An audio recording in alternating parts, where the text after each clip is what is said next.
I clicked on it. Thank you.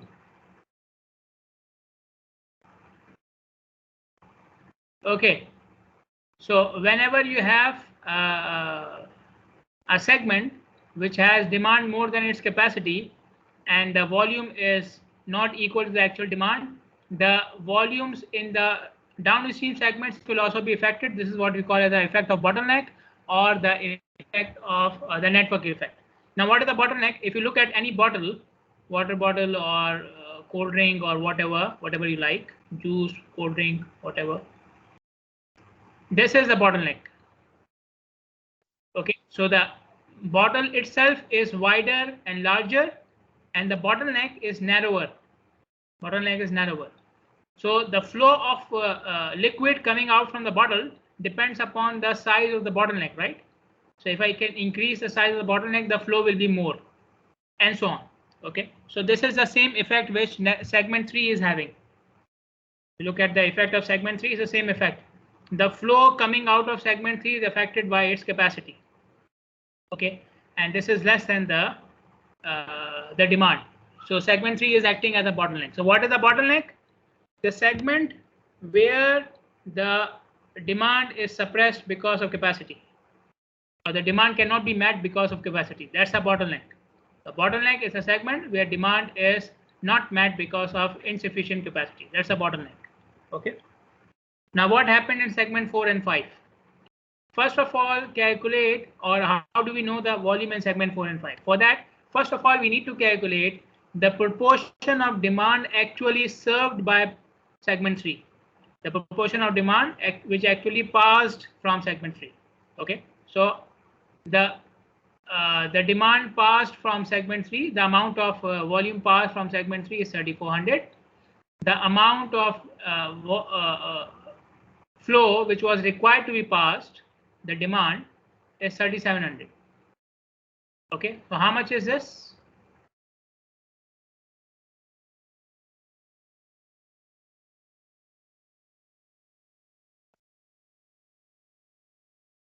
How much is this ratio?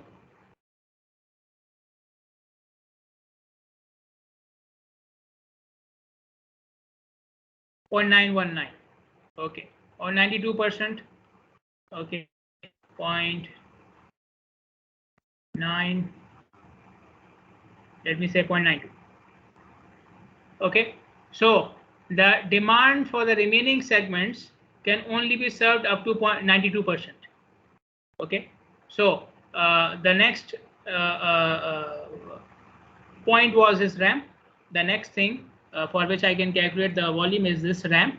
So the actual demand for this ramp was 500, but because of the bottleneck, I will only serve 92% of the 500. So how did I get 0.59 459 here? 500 into 0.92. Approximately, it will be 459. Approximately, it may be 460 or something like this, but approximately 459. Okay. So how did I get this number? I calculated the proportion of actual demand, okay, which was coming from the demand served or the proportion served by segment 3. Okay, so segment 3 is serving 92% of the demand. So the downstream ramp will also or can also serve only 92% of its actual demand. So actual demand was 500. So you are serving only 92%. So 500 into 0.92, approximately 459. Okay.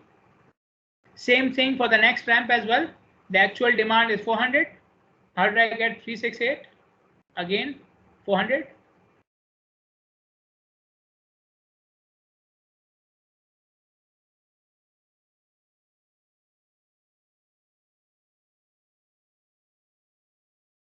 Okay, so this will again give you approximately 368 vehicles per hour. Okay, so because the demand was given for the ramps, okay, the people who want to go out from the ramps, so I calculated the same proportion of the demand which was served by segment 3. Then how did I get 294.2573? Easy. So I was adding from these ramps and I will subtract from these ramps. Okay, so 3400, the volume coming from segment 3, how many vehicles will now leave from the first off ramp? 459. So 3400 minus 459 will give you 2941. Okay, and then again 2941 coming from segment 4. How many will leave from the second off ramp? 368. So 2941 minus 368 gives you 2573. Doctor? Yeah. What if I have two segments that the demand more than the capacity? So how much will be the percentage if I have two segments, not only one segment that demand more segments than one after another? Sorry, doctor?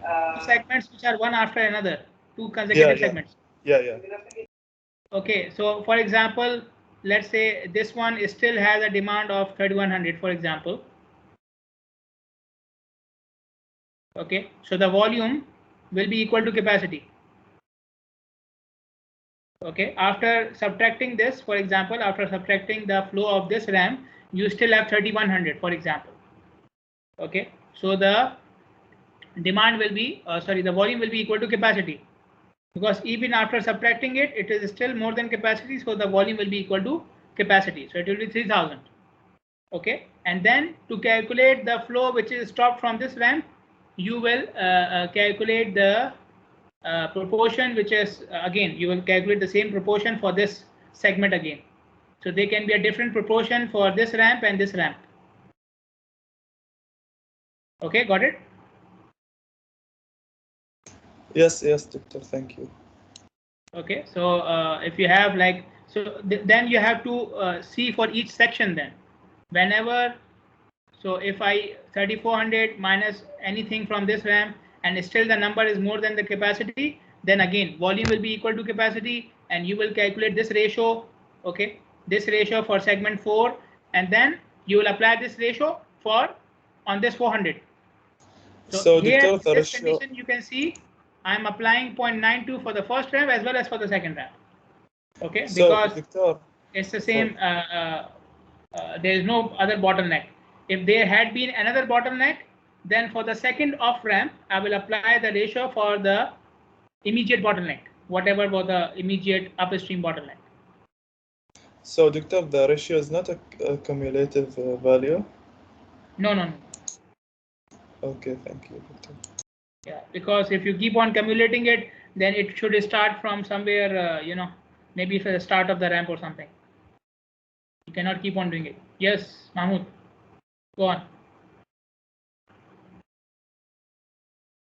Doctor, why can't we just divide the volume of the third segment to the fourth segment? Like we will say, for example, 3,000. We will divide the 3,400 for the third segment. We will say it's 3,000 go on the direct fourth segment, and the remaining 400 is going to the downstream. I did not get your point. Why did we have to multiply by 0.92? Why we cannot just divide them? Divide what? Divide the volume of segment 3. With what?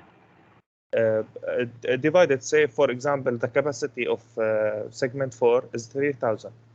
We have volume from segment 3 is 3,400. We will say it's 3,000 going into segment 4, and the other 400 from segment 3 is going to the downstream. No. It depends upon the demand. It cannot be for. It cannot depend upon the capacity or the volume. We are referring to the actual demand, the demand which we already have. So whenever we calculate the ratio, you have to calculate the ratio from the actual demand. 3,400 is a result of the bottleneck. It has nothing to do with the demand. Okay, so the ratio must be calculated from the demand. Okay.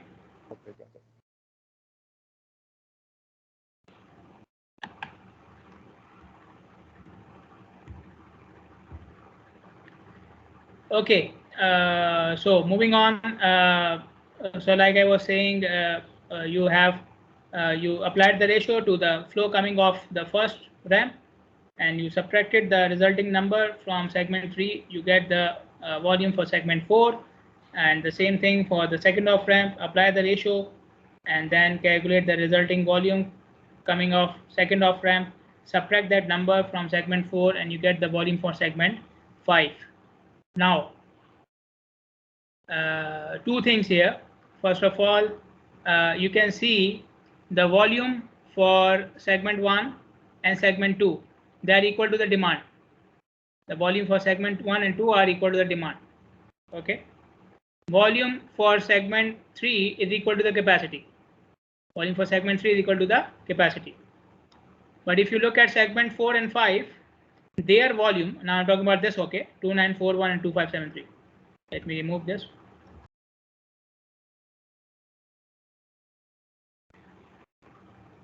For some reason my mouse stopped working.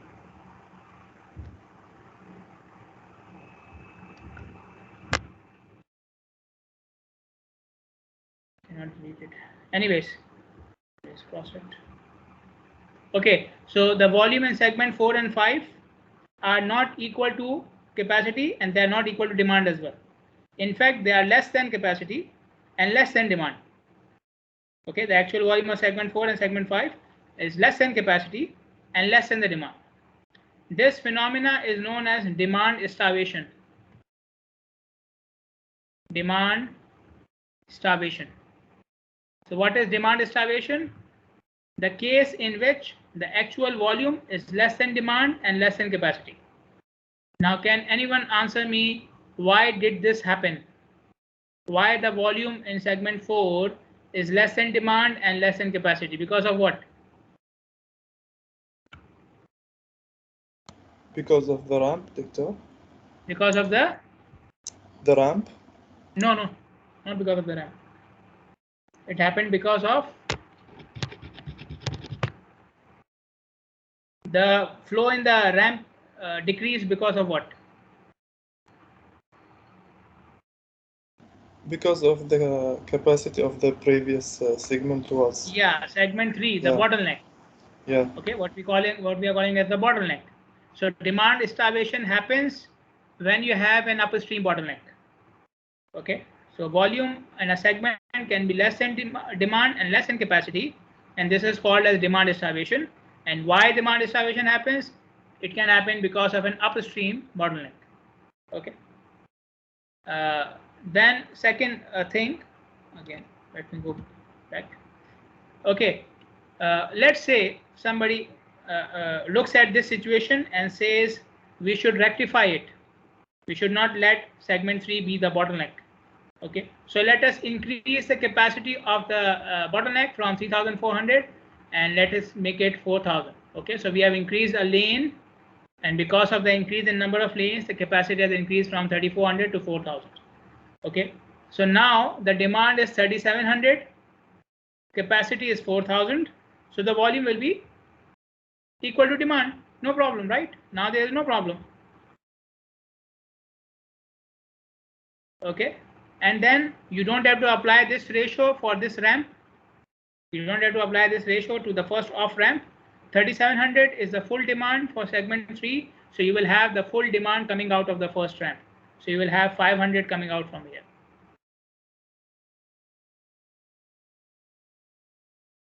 Okay, and then you know the demand, the actual demand of segment 4 is 3,200. Now what will happen in segment 4? What will happen in segment 4? Demand is more than capacity now. Demand is more than capacity. We already knew that, right? Demand is more than capacity. 3,200 demand, and now, but now the problem is this 3,200 is actually passing from segment 3 to segment 4. In the earlier case, in the initial case, the demand, the extra demand was already stopped or restricted in segment 3. Now this whole demand of 3,200 vehicles is passing from segment 3 to segment 4. After subtracting from the ramp, they are now moving towards segment 4. Okay, so now what will happen? The volume in segment 4 will be equal to its capacity. Okay, So instead of having 2941 or 3200, you will have 3000. Okay. So what do we call segment 4 now? Segment 4 has become what now? The demand in segment 4 has gone above capacity. So what do we call it now?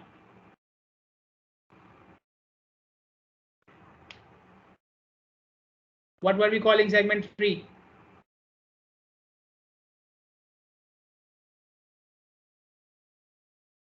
The bottleneck, Doctor. Bottleneck. Sorry? Bottleneck. Yeah, bottleneck. Yeah, bottleneck. Okay, so segment 4 has become the bottleneck. Segment 4 has become the bottleneck. Okay, but in the initial condition, with this much capacity of segment 3, segment 4 was hidden. Okay, segment 4 was a hidden bottleneck. Why I'm saying is a hidden bottleneck? Because if you look at the demand for segment 4, the actual demand of segment 4 is more than its capacity. The actual demand of segment 4 is more than its capacity. 3200 is more than 3000. So, but it did not become a bottleneck because segment 3 already became a bottleneck. I'm talking about the initial condition now. The initial condition where the capacity of segment 3 was 3400 only. So in the initial condition, segment 3 became a bottleneck and segment 4 was a hidden bottleneck. Why hidden? Because its demand was actually more than its capacity, but the volume coming from segment 3 did not let the total demand reach to segment 4. Okay, so segment 4 became a hidden bottleneck. And even if you look at part B of this image, part B, okay, the capacities, which segment have the least capacity? Segment 4 and 5. Segment 3 actually has the highest capacity, but still it became the hidden bottleneck. Still it became the bottleneck because of the extra demand.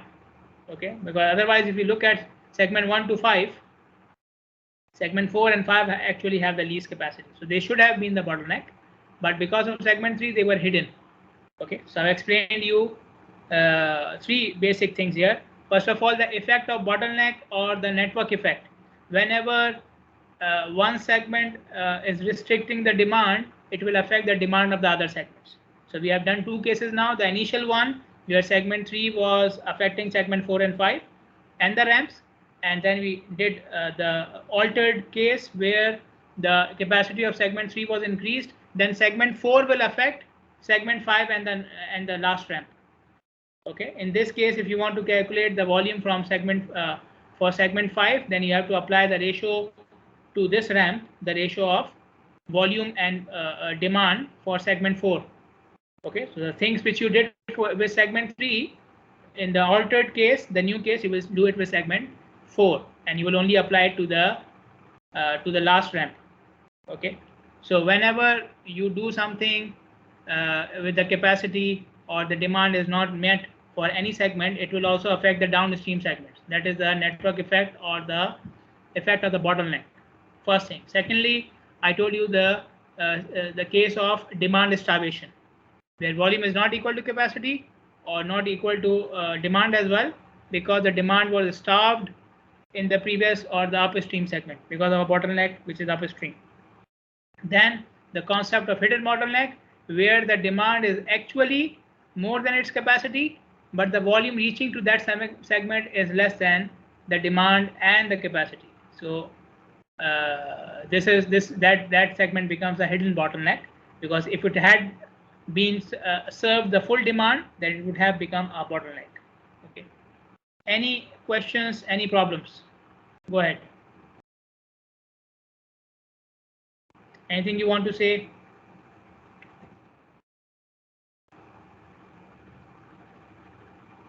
Okay. Now we'll move to lecture 4, which includes chapter 9, and the test will include up till this lecture. Okay, and we will see how much we can cover up till Thursday, and then we stop there. Okay, so this chapter is about traffic data collection and reduction. Reduction means doing analysis. So you analyze traffic data to get some meaningful results out of it. Doctor? Yeah. The test 1 subjects will be included in test 2? No. I mean for the final. Sorry. Final, yes. Oh, okay. Okay. So first of all, why do we collect traffic data? Traffic data is collected for mainly 3 reasons. First of all, to find out the current state of the system, the travel time, the congestion, the physical condition of the system. Okay, where does it need maintenance, repair, so on and so forth. Then the current demand on the system. Okay, the current demand on the system. How many vehicles want to go from highway A and B and C? How many people want to go from point 1 to 2 and so on and so forth. The current demand on the system. And the last thing is to do future projections. So if you ask me how much will be the traffic volume after 5 years or 10 years, then I would need the traffic data from present and past years. Okay, so that I can draw a growth trend. Okay, I can know the growth trend. I can calculate the growth trend, and then I can tell you that the future traffic will be up to this much. Okay, so for future projections, we need to collect traffic data. So these are 3 main reasons for collecting traffic data. Before you go for collection of the data, you must set your objectives. What I'm trying to calculate from this data. What is my purpose of collecting the traffic data? And the data will be collected accordingly. For example, in your term project, I know what you have to do in the end with the data. So I'm guiding you how the data should be collected and what data should be collected. Okay, so I'm guiding and supervising this part, because obviously you don't know up till now. But when you go in the field, first of all, you have to sit and check what are the objectives, why I'm doing this collection of traffic data, and then the data will be collected accordingly. Okay, so if you don't know what you have to do with the data and you start blindly in the field, you will end up wasting your time and resources. Now, when we used to say traffic data, it was mainly focused on data about vehicles. Okay, counting vehicles, finding out the speed of vehicles, and so on and so forth. So everything was related to vehicles. Traffic data was related to collecting data about vehicles on the roads. Now the purview, the scope of traffic data has changed. Okay, now it includes other things as well. For example, now you have to include in your traffic data other modes of transportation as well. In Bahrain, still traffic data is mainly focused on vehicles, where other modes are not so prominent. But as a traffic engineer, you have to consider the other modes as well. So these other modes can be buses, pedestrians, bicyclists, and so on and so forth. So multiple modes of transportation must be considered as part of traffic data, and the spatial arrangement or allocation to different road users. Okay, now keep in mind I'm saying spatial and not special. Chapter 9 is included in test 1. Yes, it means chapter 9 is included in test 1. So I'm saying spatial, related to space. So how the road space is divided for different road users. Where are you providing the crossings? Where are you providing the space for bicyclists? Where are the bus stops? Okay, this is what spatial arrangement of the road space for different road users. So this is also part of collection of traffic data. You must collect these things as well. Okay. From where do we collect traffic data? We have some existing sources. Okay, and then we have other methods as well. What are the existing sources? These are online databases, websites on which you can readily find traffic data. There are ministries and departments which upload their traffic data reports on their websites. Okay, and this data mainly includes the average daily traffic for the area or for the highways.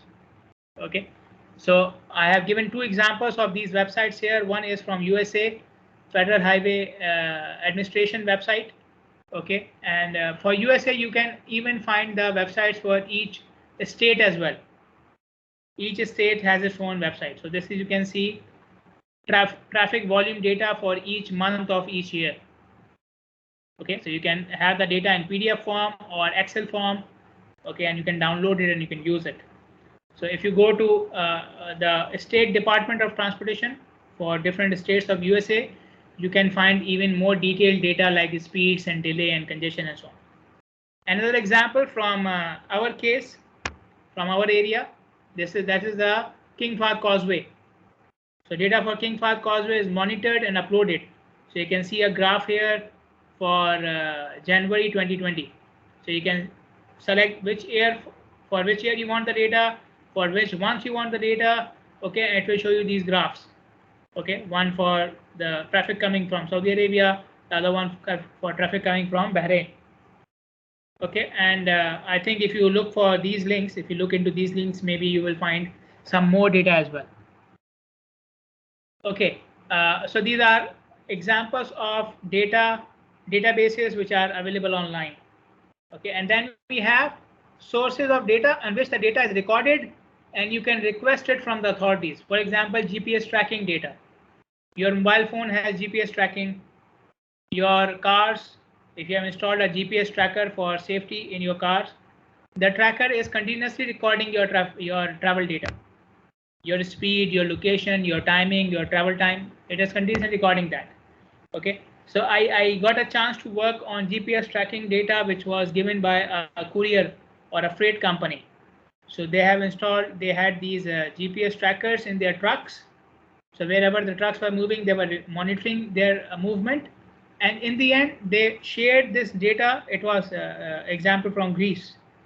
Okay, so it was a company in Greece, and they shared this data with the research organization in Belgium, and they invited me to work on that data, and you publish a paper on that as well. So you have the GPS dots, you have the tracking dots available, and you can know from where this vehicle went and what was the speed of the vehicle, what was the travel time, and so on. Okay, similarly, the GPS tracking data from your phone can also be accessed if you have the permission. And then we have electronic toll collection or RFID tags data. RFID means radio frequency IDs, radio frequency identification. So these are chips with barcodes, and they are installed in vehicles in countries where the toll is collected frequently. So you have checkposts or tax collection points on the road. So they will install these tags in your vehicle. Whenever your vehicle will cross the toll plaza, the checkpost, the sensor will read the tag and it will deduct the amount of tax or whatever they want from your account directly. So you don't have to stop. Okay, so this is the electronic toll collection or the working of the RFID tags. Okay, so we have them in Pakistan as well, Singapore, London, wherever they are using toll collection, they use these tags so the drivers don't have to stop. Okay, so obviously these tags are sensing how many vehicles pass them, so volume can be recorded. They are sensing the time at which the vehicle passed, and yeah, if you have the data from multiple checkposts, you can calculate the speed of the vehicle. So it passed from this point at this time, the same vehicle passed at the next point at this time. You can calculate the speed of the vehicle as well. So these are again existing data sources, but they need permission to access.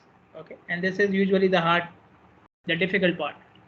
Then we have traditional approaches of collecting data using hand counters or board counters. Let me show it to you. The pictures on the right hand side, the top one is a hand counter. So you see the buttons. With the button, you see the counter here. So whenever you press the button, one is added to the counter. So you can stand on the road and keep on counting and pushing the buttons. And each button can be assigned to a lane or to a different type of vehicle. So the first button can be for lane 1 for bikes. The second button can be for lane 2 or for taxis and so on and so forth. So each button can be for a different type of vehicle or for a lane. And you have board counters. On the board counter, you can see the buttons are installed for different directions. So on the same board, you can record data for different directions using different sets of counters. So if I'm recording the data for each direction, I will use this set. So recording it for north direction, I will use this set, and so on and so forth. And then for each direction, you can have different types of vehicles or different types of what you call lanes. Okay, then you see on the left hand side an app which can be installed on tablets. Okay, and then you see the same arrangement. Okay, but it's more graphical, obviously. So you see different directions of data, and instead of pushing the buttons, you will click on the screen. So if a car takes a right turn from east, you will click this, and it will add to the count of cars turning right from east, and so on and so forth. Okay, and you can see the counts here as well. Okay, so a tablet app obviously is more convenient. You can store the data within the app. Okay, but I don't think they are freely available. These apps are freely available. They are developed by the departments, government departments, and they give it to their own workers and data collectors. And then you have the road tubes with counters. Okay, so you see these two black lines here on the road. These are basically road tubes, thin black tubes. We call them pneumatic road tubes. They are very commonly used in Bahrain. I have seen them on recently on Sheikh Salman Highway in front of Ansar Gallery, and they are, as I said, they are very commonly used. So you can find them on many places, especially before and after maintenance work. They collect data using these road tubes. So whenever a vehicle crosses over the road tube, there is a sensor attached to the tube, which is placed on the side of the road. So that sensor will count the vehicle. Whenever the axle of the vehicle crosses the road tube, the sensor will count the vehicle. Okay, so as I said, they are very commonly used in Bahrain. But they are black tubes which are put across the road. And on the end of the tube, you will have a counter which is placed on the side of the road. So these are the traditional approaches, counters and road tubes. I already told you about the apps. Then we have detectors, side fire or radar detectors, which are installed on the side of the road. So these are detectors which are counting the vehicles using some radiation, but they are installed on the side of the road. So when you are entering the gates of the university, you will see the barriers. The barriers are normally controlled by the side fire or radar detectors. The detector is on the side of the road. Then we have point detectors, which are installed under the surface of the road, which you will mainly find for signals in Bahrain. It is very common that you have point detectors under the surface of the road. Then you can have video-based measurements. Put a camera on a vantage point. What is the vantage point? Point from where you can view the road clearly and completely. So video-based measurements done from a vantage point. Okay, then you can extract the data from the video, the count, the speed, and so on. And I think I know one group, I forgot from which section, but one of the groups for Plum project also applied this approach, which is good. Then you have a smartphone and the other devices available. Okay, portable devices. The smartphones have now apps for speed measurement, app for distance measurement, app for counting. Okay, so instead of these counters and these things, you can use the apps on the smartphone.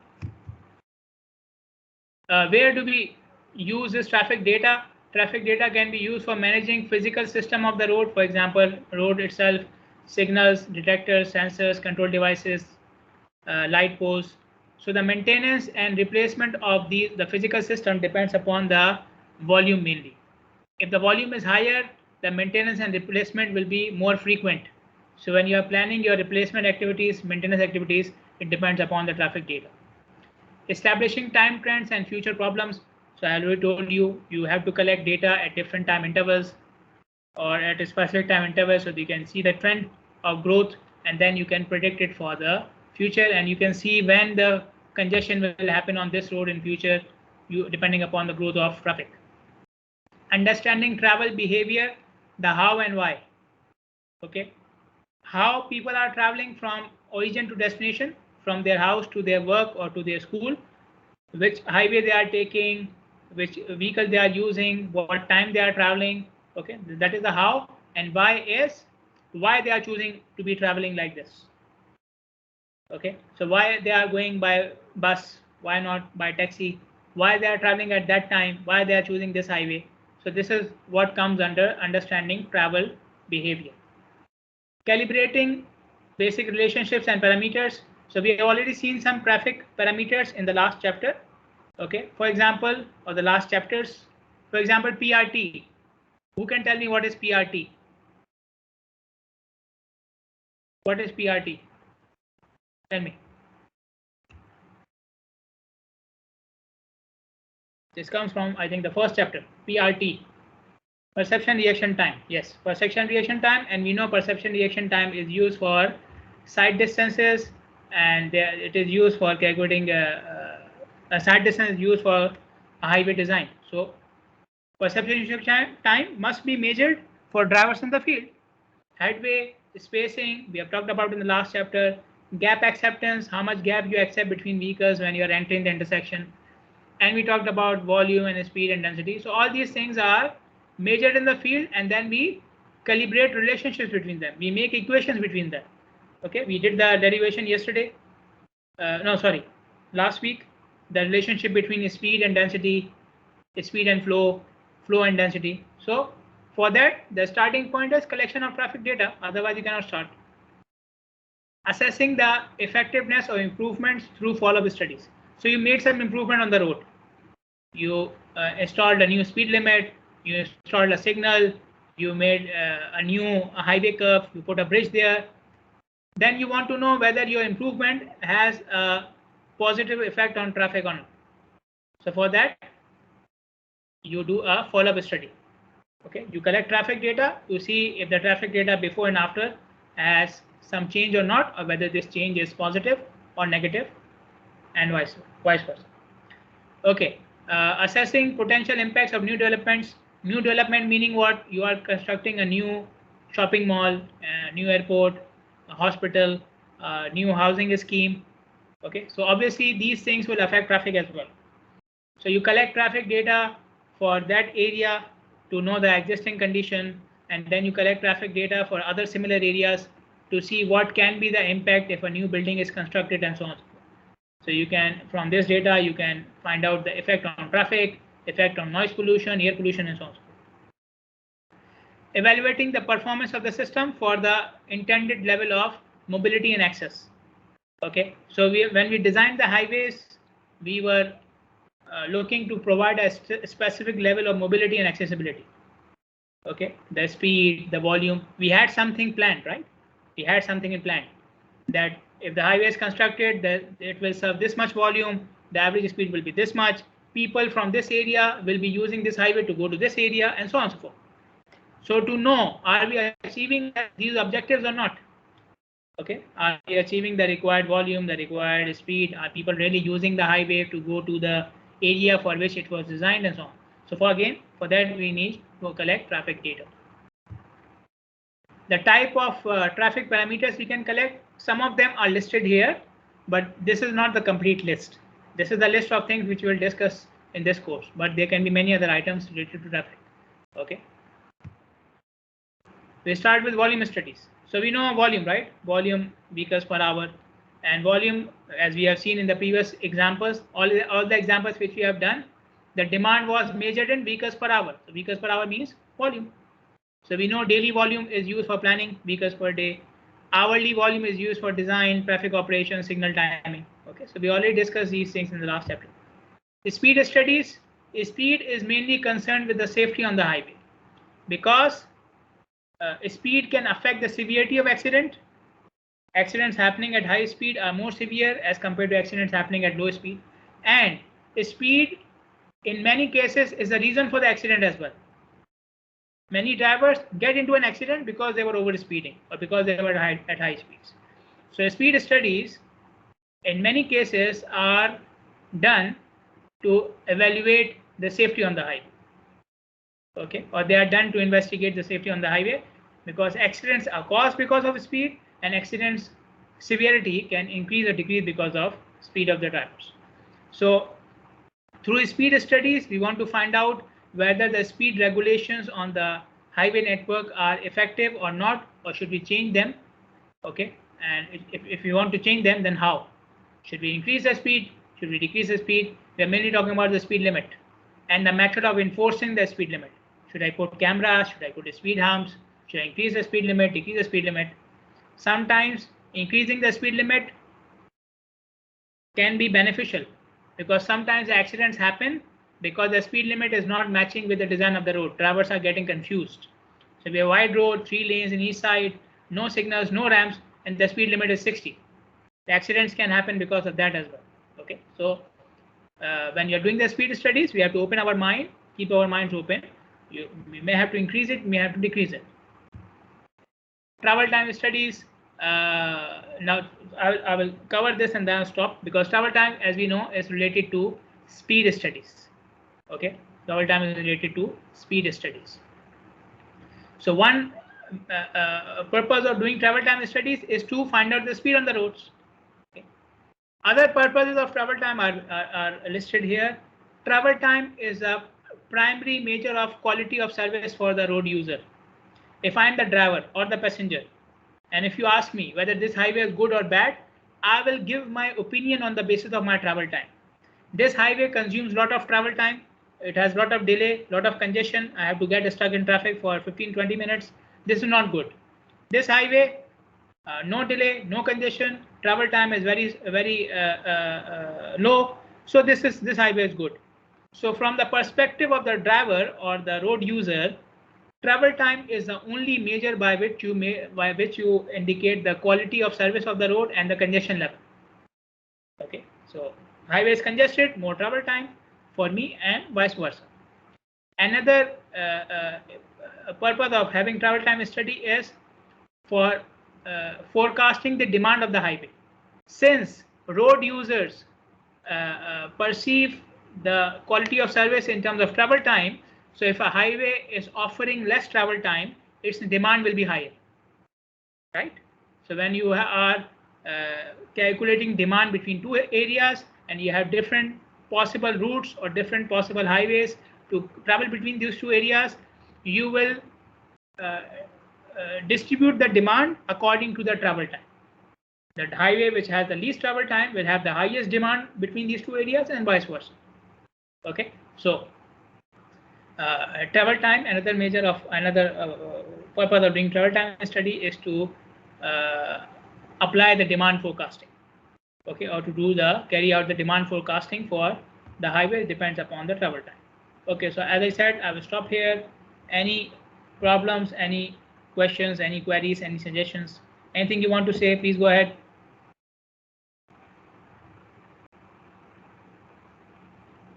Okay, you are welcome. I'll stop here. Thanks for listening. Thanks for participating. I'll see you guys tomorrow, inshallah. Have a nice day. Assalamu alaikum.